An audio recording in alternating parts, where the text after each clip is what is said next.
This is a 2004 Nissan 350Z, and it's one of my favorite sports cars from the 2000s. Easy now, but back when it came out, it was a huge deal. It signaled the return of the powerful Japanese sports car. And today, I'm going to review it.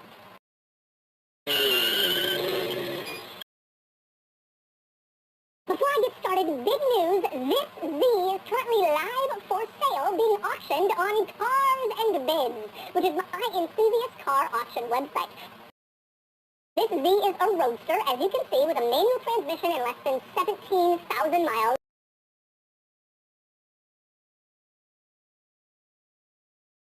And this fantastic color, it's a great example of an early Z, and you can buy it on Cars and Bids. So, once you're done watching this video, click the link in the description below to head over to the live auction for this 350Z Roadster, where you can bid on it and buy it only on carsandbids.com. But let's talk Z. This car came out back in 2003. I was 15 years old, and I still remember how cool it was. Nissan was bringing back the Z. This was an especially big deal because just a decade earlier, all the Japanese sports cars were getting canceled. The Mitsubishi 3000 GT, the Nissan 300ZX, the Supra, of course, the RX-7, the Subaru SVX, all gone. The Acura NSX remained, but without any significant attention from Honda. It was just sort of rolling on and getting old. Only the Honda S2000 really prevailed as a Japanese sports car from this era, but as a little four-cylinder roadster, not like the Japanese muscle cars from 10 years earlier. And then the Z reappeared, and it was a huge deal. 287 horsepower. That was the same as the Acura NSX at the time, and approaching the BMW M3 with 330 horses, except this was way cheaper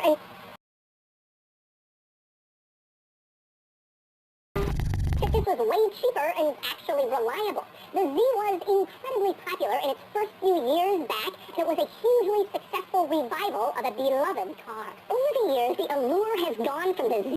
As Nissan hasn't really kept it fresh and modern. The newer models are just not that competitive. But I still remember back in 2003 when this car was everything. And today, we're going to take a little trip back in time. I'll show you all the quirks and features of the 350Z, and then I'll get it out on the road and drive it, and then I'll give it a Doug score.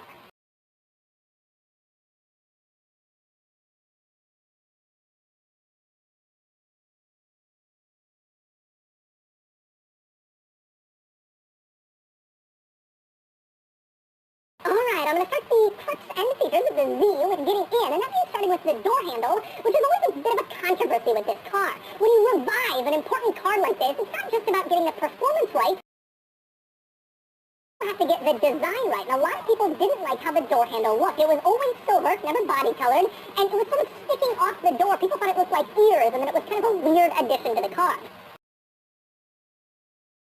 Frankly, I never minded it, although I can't understand the criticism. I do like how it operates, though. It's mounted vertically, so you open it like with the same swing as the door. You stick your hand inside, pull, and then the door opens. But before we climb inside, one thing to note with the door handle, you see how there are three squares positioned on the door handle? Those are like the Z squares, if you will. They appear in all of the Z badging. You can see them on the middle section of the Z. Three little squares, and Nissan took great care to subtly integrate those Z squares into various parts of the car, which I will show you throughout this tour. But anyway, let's climb inside the Z. Now, the first thing you notice when you go to climb inside the Z, there are a lot of Z logos in this interior. You can see three of them the moment you open the door. One on the steering wheel, one on the floor mat, and one on the door sill. Nissan really wanted to emphasize that the Z is back, so there's logos everywhere. And on the door sill, you can also see the Z in the center, flanked on each side by those three little squares. I told you they'd be appearing in various places. Keep an eye out for more of them. But there really are Z logos everywhere throughout this car. There's even one on this little vent next to the dashboard. You can see it's molded into a Z, and the crazy thing is that vent is not visible when the door is closed. You close the door, you drive the car, you won't see that Z. It's only visible when the door is open, that hidden extra Z. There are so many Z logos in this door is open, that hidden extra Z. There are so many Z logos in this car that you can't even see some of them. But anyway, next up we move forward.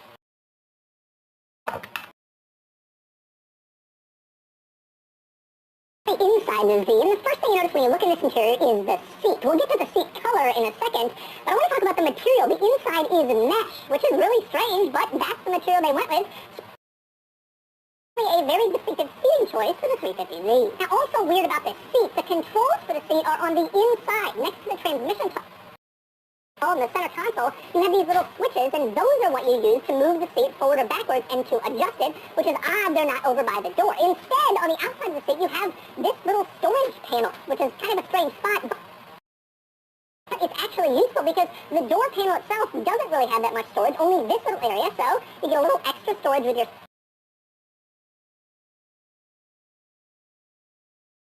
controls are relocated. Kind of strange.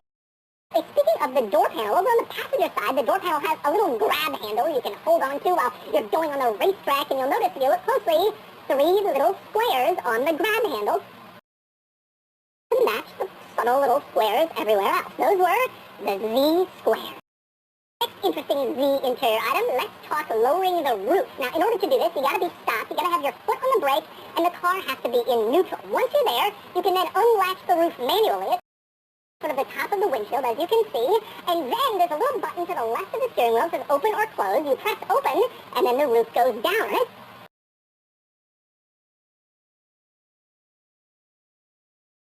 You can see it's kind of a complicated process, actually. A few different things have to happen. The back comes up, of course the roof does a little dance, and then it goes down. But this car did have a power-operated soft top, which is kind of nice. The Mazda Miata, the Honda S2000, they were manual tops. This was a little bit more luxurious than those. Now, to put the roof back up, of course, the procedure basically goes the exact opposite way. You start with a little switch over to the left of the windshield. You press close, and then the top closes itself up to the windshield, where then you will manually latch it in place, and then you're good to go. And wait, one interesting thing about that roof latching procedure, take a look at that latch again. You notice 3 little squares? Those would be the Z squares.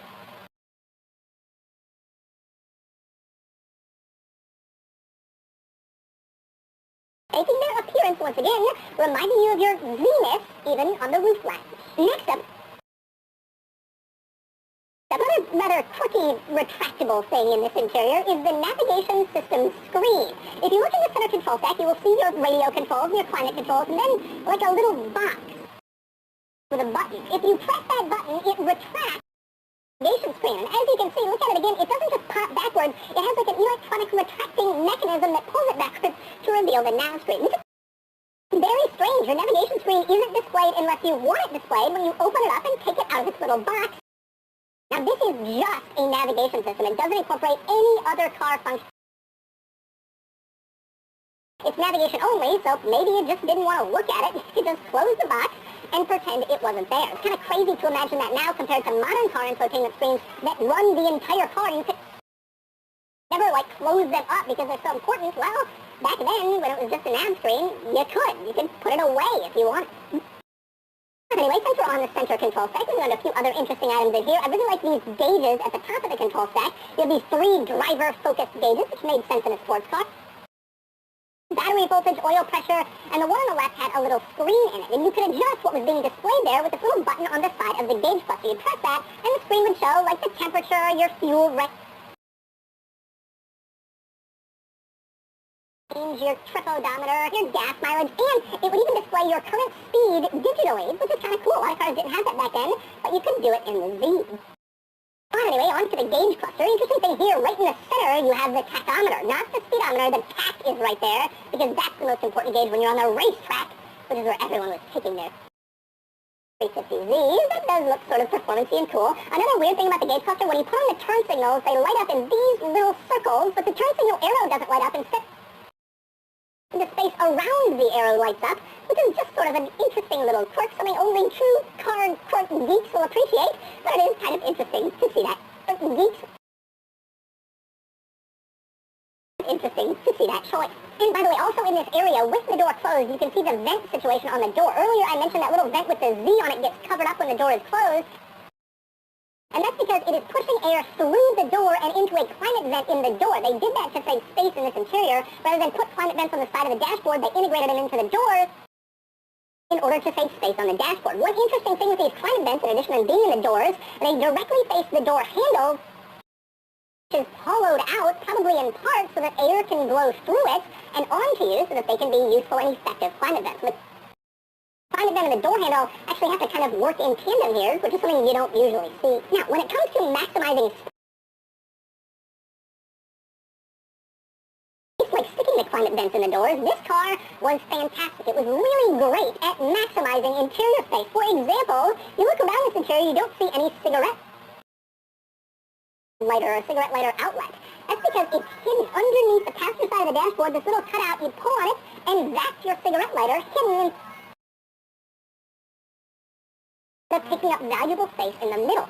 And there's a second cigarette lighter between the seats behind them. This little panel opens up, and it's a second cigarette lighter outlet. So you have those in here, but not in the usual places in order to save space. And here's another interesting and clever use of space. Behind the passenger seat, there's this little panel. You push on it, it drops down and reveals a little storage area. Not huge, not anything you put a lot of stuff in, but it's there for a little extra storage and a little extra practicality in the Z. Now, you only have that behind the passenger seat. Behind the driver's seat, you have the DVD slot for the navigation system. So only one of those little, there's a little extra storage and a little extra practicality in the Z. Now, you only have that behind the passenger seat. Behind the driver's seat, you have the DVD slot for the navigation system. So only one of those little areas behind the seat, but it's there, which is kind of cool. And I've made a lot. Ah, come on, already and why? Smart water. Keep living smart.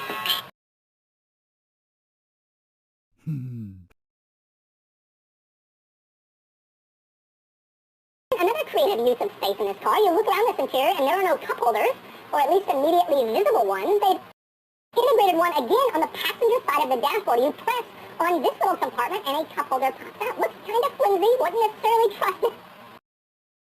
But it's there, which is better than no cup holder at all. And by the way, one other interesting quirk, before I climb out, between the seats you have a little piece of glass behind them. That's the wind deflector. Make sure wind sort of blows over the cabin and doesn't create a windstorm in here. And you can see it has the Z on it with the 3 Z dots. Appearing pretty much everywhere Nissan could put it. And next up we move outside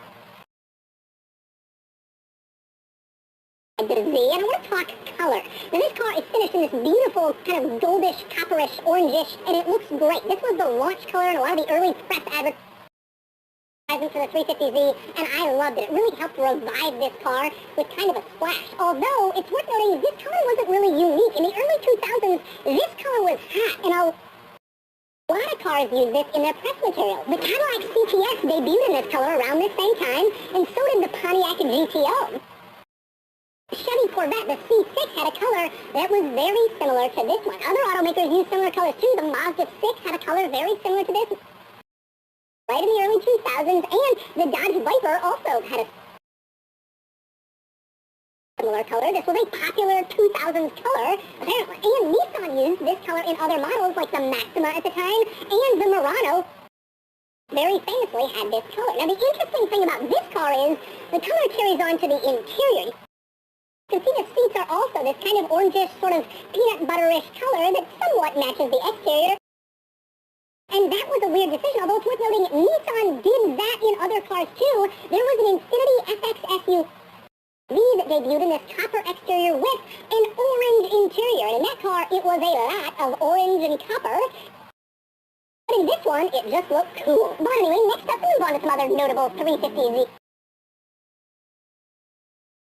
quirks and features, starting with the trunk. Now get back here, you press the little trunk icon on the key fob, it pops it open, and then you can lift it open from there. Now the trunk was interesting in that it didn't share any space with the convertible top. The top had its own area, the trunk had its own area, so you could load the trunk without worrying if you'd still be able to get the top down. Because the trunk was always the same size, regardless of whether you had the top up or down. Now the trunk, you can see, not really all that big back here, although you can get a golf bag in this trunk, and Nissan even provides you a little diagram explaining exactly how to set it up so the golf bag will fit specifically for a golf bag, because for years that was a standard size that American car reviewers would use to describe how how big a cargo area was. And yes, you can get a golf bag in the Z. But anyway, another interesting quirk back here is rear lighting, which I always found kind of strange in this car. For one thing, the turn signal is completely independent of the taillight. You have this rather large taillight assembly, but it only has the taillight and the brake light. The turn signal and reverse light are down in the bumper, as you can see, completely separate. Now, as for the taillight itself, to me, that was the only drawback of the car's design. I never liked how far it kind of reached into the body of the car. I always thought it went just a little bit too far and looked a little bit weird, but that's how they designed it, and that's how it works. But anyway, next we move on to the front of the Z, and I want to talk lighting for a second, specifically the reflectors, because there's a rather interesting quirk with the reflector situation up here. Now, the U.S. government mandates that all cars have a front orange reflector mounted somewhere on the front side and a rear red one. Now, most automakers try to hide this and conceal it as much as they can because it's not very effective, but the Z has two. You can see one on the side of the headlight and then another one integrated into the bumper. There's a lot of reflectors here, and I've always wondered why they did that, and I've always speculated that it was probably because the one in the headlight isn't quite side mounted enough. If you look at it, it's kind of flat and upright, almost like it's facing forward, which maybe didn't meet the requirement. And I wonder if Nissan got to the point of making this car, found out that reflector wouldn't meet the requirement, but they had already designed the headlight, and so they added a second reflector into the side of the bumper, and so that's why there are two. That's just speculation, but it's the only reason I can think of why you would want two massive reflectors on the front side of the car. Very interesting either way. And finally, we move under the hood, where you can see the engine, 287 horsepower, 3.5-liter V6, the famous VQ V6 that Nissan put in so many of its vehicles. It was such a well-known and well-loved engine, and it had big power in this car. 287 doesn't seem like a lot by modern standards, but this had more power than a V8 Mustang GT at the time. The Camaro was no longer in production when the Z came out, so there's no comparison there, but this had way more power than the Honda S2000, and like I said, the same power as an Acura NSX. This was a big deal in this car back then, and like I said, it signified sort of the return of the real Japanese muscle car after they had gone away 10 years ago. And within a few years of this car coming out, you had the Evo on the market, the Subaru STI, the Mazda RX-8. Cars were starting to make a return, and this was sort of the forefather of a lot of those. Another big benefit of this powertrain was it was reliable. It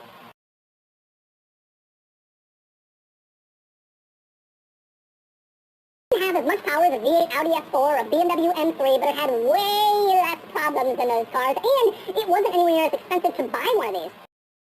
This had performance that was similar, but just less issues, and that's why these have survived in such large numbers almost 20 years after they came out.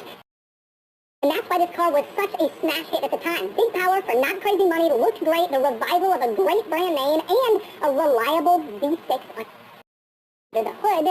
It was a big win. Now, unfortunately, after this car, interest in sports cars kind of started to die off again. Nissan redesigned the Z, and they made the 370Z in 2008-09, but after that, there just weren't enough sales for Nissan to continue to justify investing in the car, and it kind of languished on the market. They're about to revive it. There will be a new Z car out soon, and I hope it does really well. But I still remember what an impact this made when it came out almost 20 years ago now. And so, those are the quirks and features of the Nissan 350Z. Now it's time to get it out on the road and see how it drives. Alright, driving the Z for that VQ engine. That engine note was everywhere in about 2005.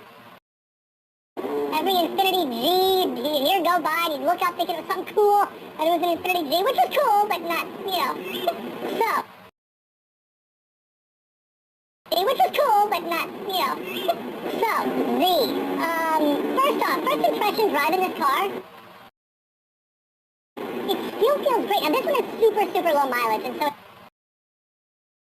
it's been really babied. It hasn't had time to, well, for one thing, get, destroyed with modification. People did a lot of crazy stuff to these cars. And also just a lot of components haven't had time to wear. And I mention that because the shifter just feels great. Incredibly short throws, incredibly tight. It feels like a good new car. Actually pretty impressed with it. And it's the same thing with the clutch. The clutch and shifter actually is fantastic. The clutch is great, very linear, very smooth, and the shifter is very easy to use, throwing the gear. It honestly feels almost Porsche-like in the way that it shifts, which is pretty impressive. And of course, you have that great exhaust note, which was really famous on these Nissan and Infiniti models with this engine back in the day. You can hear it and it sounds good. It always sounded good. That's why everybody kind of got annoyed with it. It was like, oh, this is you're seeing some exotic car. And then you look up and it was this.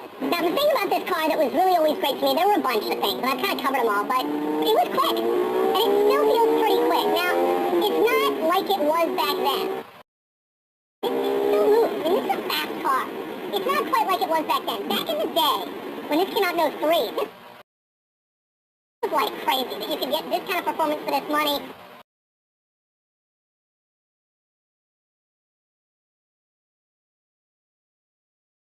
In the day, when this came out in 03, this was like crazy that you could get this kind of performance for this money. If you didn't want a Mustang, I mean, this was smaller and sportier. You know, back then the Mustang still had that reputation of being a car that only went in a straight line. Well, this thing had more power than a V8 Mustang.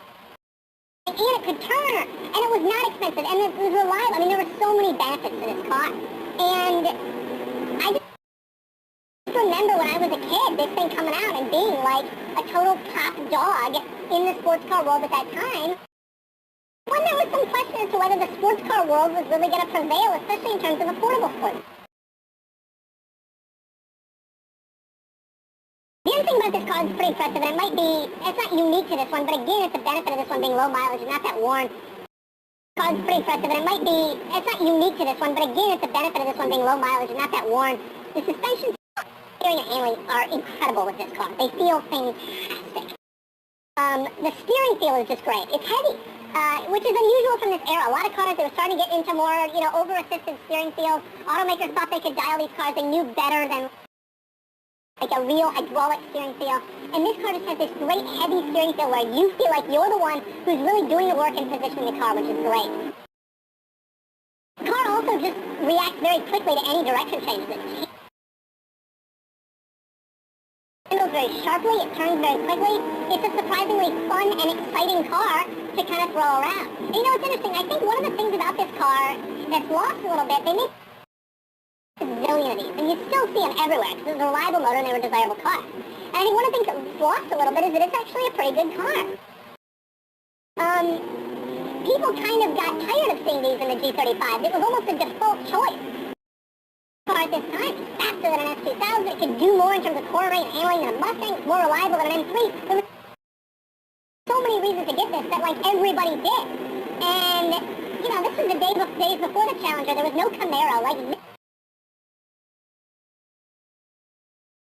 this was it. And this is just a fantastic version of this car. Stick shift. I always prefer convertible. People always like, oh, the coupe is more rigid. I'm like, okay, slow down there, Nigel Mansell. Driving this thing on a track. For most people, you get more benefit out of having the open roof than you do the rigidity of a coupe. Rigid. I'm like, okay, slow down there, Nigel Mansell. I'm driving this thing on a track. For most people, you get more benefit out of having the open roof than you do the rigidity of a coupe. But I love this car, and I still do. I know it's not quite the same impact.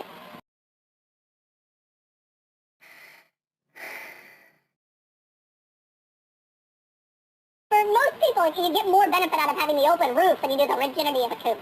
But I love this car, and I still do. I know it's not quite the same impact that it was back then, but I still remember how cool it was. And frankly, I think it still feels fast, and it still drives well, almost 20 years later. And so, that's the 350Z. This car isn't as amazing or groundbreaking as it was back when it came out. The technology is old, the performance isn't quite as insane as it seemed back then, and the styling isn't quite as fresh anymore. But there's still a lot here. There's still a spark and excitement to this car that I've always loved, and it's still a manual transmission car with decent power, rear-wheel drive, and reliability. I have always loved this Generation Z, and I'm thrilled I had the chance to check out such a nice example, which you can buy on Cars and Bids. Anyway, now it's time to give the Z a Doug score.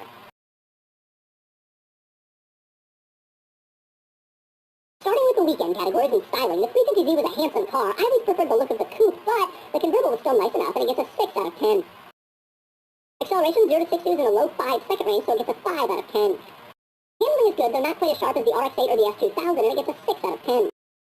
Fun factor is good, these are fast and exciting and cool, and it gets a 6 out of 10. Cool factor is decent, although I think these will get cooler as they age, and it gets harder to find nice ones. It gets a 6 out of 10 for a total weekend score of 29 out of 50. Except for the daily categories and features, the Z is reasonably well equipped for its time period, and it gets a 3 out of 10. Comfort is normal for a car like this, and it gets a 5 out of 10. Quality is good, the powertrain is reliable, and interior materials are nice enough, especially for the price point, and it gets a 7 out of 10.